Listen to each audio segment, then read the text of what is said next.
এই মুহূৰ্তত আপোনালোকক দিব লৈছোঁ এটা ডাঙৰ খবৰ। কোভিডক লৈ ৰাজ্যৰ ছাত্ৰ ছাত্ৰীসকল চিন্তিত হৈ পৰিছে। এইবাৰ কি হ'ব HSLC আৰু HS পৰীক্ষাৰ? ৰাজ্যবাসীৰ ছাত্ৰ ছাত্ৰীসকল চিন্তিত হৈ আছে এতিয়া। ৰাজ্যত পুনৰ কোভিড সংক্ৰমণৰ ঘটনা। কোভিডত আক্ৰান্ত হৈ এজন আৰক্ষী বিষয়াৰ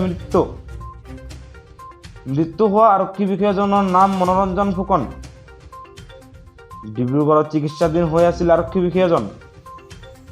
সোণাৰীত কৰ্মৰত হৈ আছিল আৰক্ষী বিষয়াজন। আকৌ হ'ব নেকি লকডাউন, সেয়া হৈ পৰিছে লক্ষণীয়। সকলোকে মাস্ক পৰিধান কৰাটো বাধ্যতামূলক কৰি তুলিছে। ৰাষ্ট্ৰৰ প্ৰধানমন্ত্ৰীয়ে সকলোকে সজাগতা অৱলম্বন কৰিবলৈ আহ্বান জনায়। সামাজিক দূৰত্ব অৱলম্বন কৰিবলৈ আহ্বান প্ৰধানমন্ত্ৰীক।